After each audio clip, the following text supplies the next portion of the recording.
first, no one paid much attention to him. He was just another one of those slightly awkward students blending into the crowd on campus.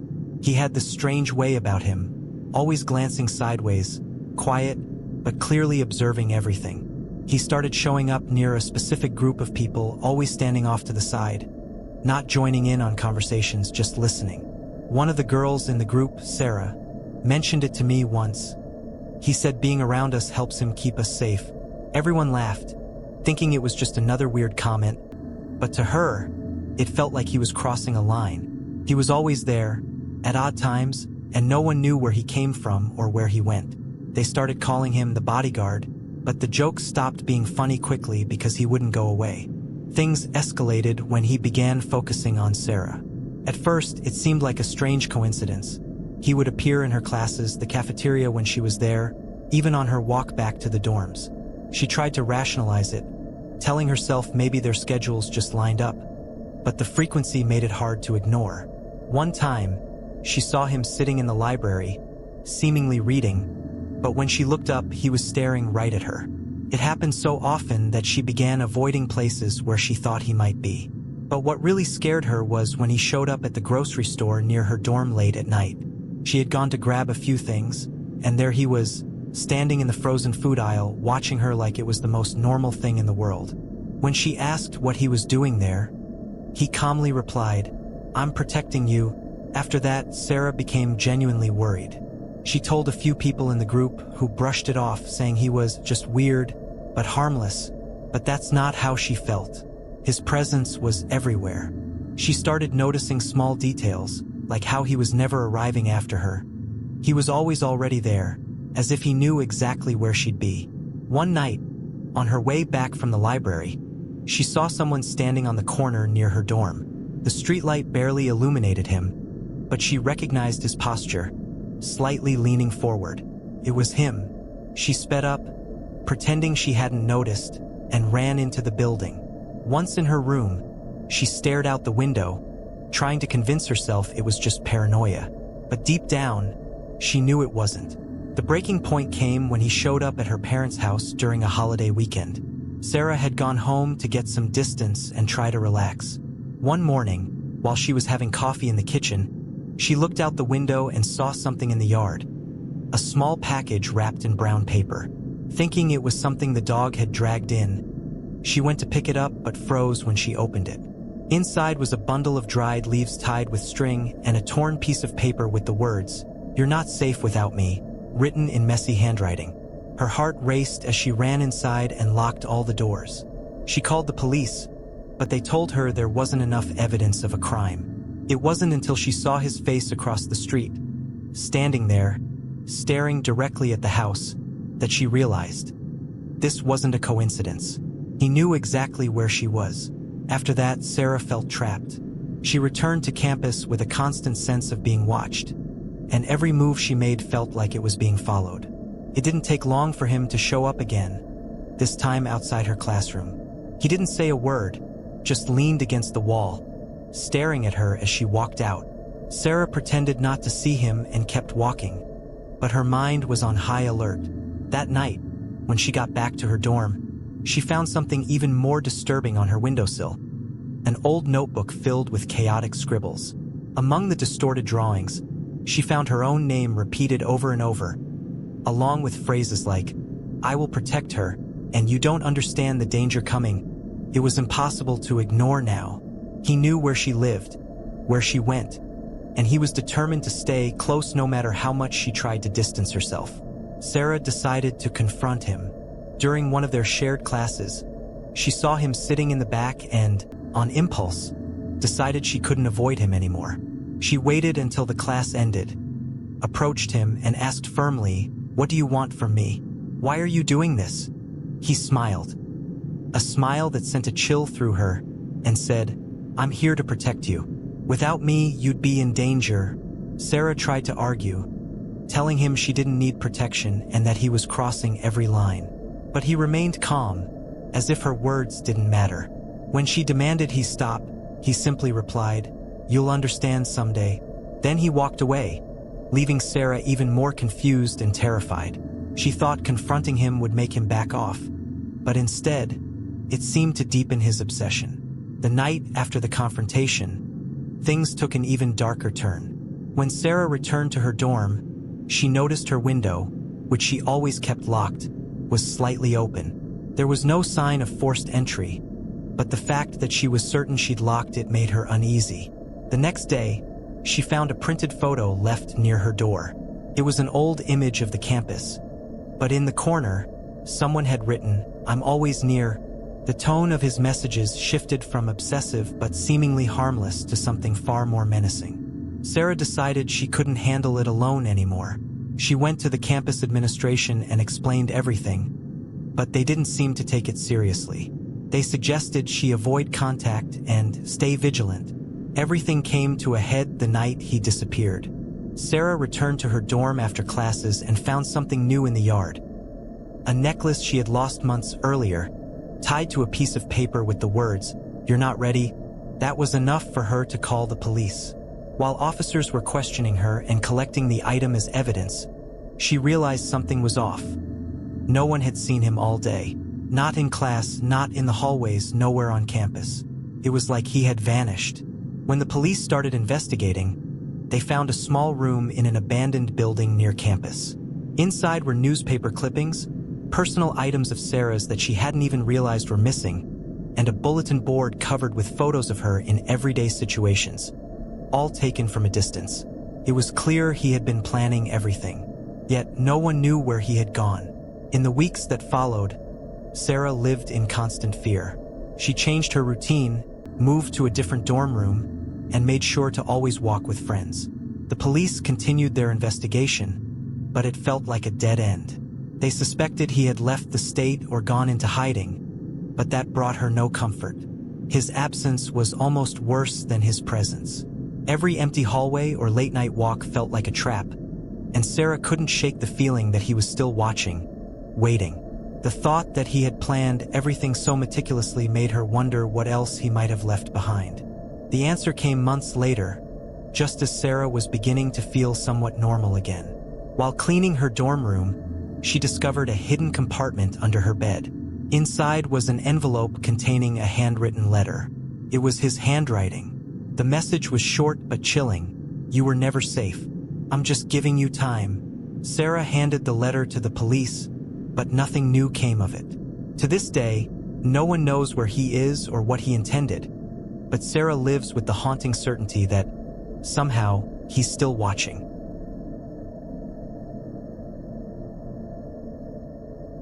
It was late at night, and the road seemed endless. My husband and I were driving back from a long trip, exhausted but relieved to finally be heading home. The highway was almost deserted, lit only by our car's headlights and the full moon. The landscape was a mix of open fields and patches of dense forest, eerily quiet at that hour. I was trying to stay awake while he drove, making small talk to pass the time. That's when we saw something that broke the monotony. A car pulled over on the shoulder, hazard lights flashing. Someone appeared to be in the driver's seat, slumped over as if unconscious or injured. My first instinct was to suggest we stop and help. My husband hesitated. He's always been the cautious type, and something about the scene didn't sit right with him. But the thought of leaving someone there, alone in the middle of nowhere, without offering help, bothered me. What if it was an emergency? We decided to stop a safe distance away, keeping our engine running, just to assess the situation from afar. As we stepped out of the car, the cold night air sent a chill down my spine, and as I got closer, a sense of unease began to creep in that I couldn't explain. That's when we noticed something we hadn't seen before. A quick movement in the bushes near the stopped car. It was subtle, but enough to make our hair stand on end. We exchanged a glance, and without saying a word, ran back to our car. The feeling of danger was immediate. As I shut my door, my husband was already hitting the gas, speeding away as fast as he could. My heart was pounding, and I glanced in the rearview mirror, expecting to see something or someone emerge from the shadows, but there was nothing. The car with its hazard lights was still flashing in the distance, but now it seemed far more ominous than it had before. We drove in silence for several minutes, trying to process what had just happened. I felt a mix of guilt for not stopping to help and relief that we'd gotten out of there in time. It was hard to explain, but something about the whole situation felt wrong, like we'd been watched. The next morning, we turned on the TV while having breakfast, and a news report immediately caught our attention. It was a warning about scams in the area, where criminals staged emergencies on remote roads to lure unsuspecting drivers. They used cars with flashing hazard lights and even people pretending to be unconscious to ambush anyone who stopped to help. My stomach dropped. The description matched exactly what we'd seen the night before. We sat there in stunned silence, realizing how close we'd come to danger. The only thing that saved us was that movement in the bushes, something we might easily have missed. The thought of how narrowly we avoided being victims sent chills down my spine. Since that night, I've never looked at situations like that the same way again.